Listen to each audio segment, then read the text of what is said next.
जय हिंद सर, मेरा नाम अंजलि कादर, मैं पंडित नेकीराम कॉलेज से सिर्फ और सिर्फ आपसे एक क्वेश्चन पूछने आई हूँ।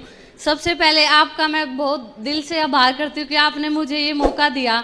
सर, एक देश नंबर 1 तभी बन सकता है जब एक देश की बेटी नंबर 1 बने, क्योंकि सर हमें एक सिक्योरिटी की जरूरत होती है। जब हम अपने घर से बाहर निकलते हैं सर, हम अपने माँ बाप को कह के कि हम बाहर निकल रहे हैं और हमें वहाँ पे सिक्योरिटी नहीं मिल रही कि हमारे हो रहे हैं ये, तो सर ये जरूर होना चाहिए सर। बिल्कुल बिल्कुल सर, ये बात हमारे दिल की बात है।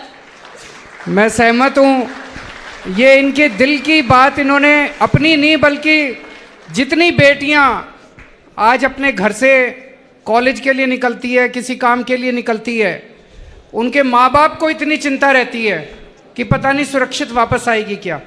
बच्चियों को इतनी चिंता रहती है कि हम सुरक्षित वापस जा पाएंगे क्या।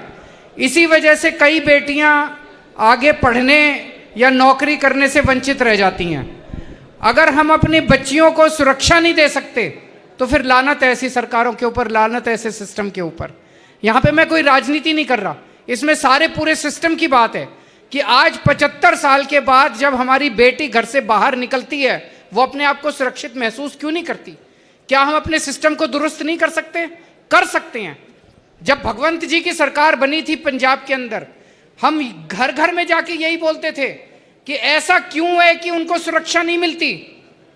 ऐसा इसलिए होता है क्योंकि जब एसपी की, डीएसपी की, आईजी की, डीआईजी की, इनकी ट्रांसफर पोस्टिंग होती है तो उसमें पैसे चलते हैं। जब उसमें पैसे चलते हैं, कोई पैसे देके एसपी बनेगा, कोई पैसे देके डीएसपी बनेगा, तो फिर वो तो बलात्कारी के साथ ही जाएगा। फिर जब किसी लड़की के साथ छेड़खानी होगी तो वो बलात्कारी से पैसे लेके पैसे निकालेगा अपने। जब से ये बने हैं, एक भी ट्रांसफर पोस्टिंग में, पुलिस की एक भी ट्रांसफर पोस्टिंग में पंजाब में पैसे नहीं चलते। जाके पूछ लो किसी से भी। अगर हमारा सिस्टम ईमानदार होगा, अगर हमारी पुलिस ईमानदार होगी, मजाल जो किसी बेटी के साथ कुछ हो जाए।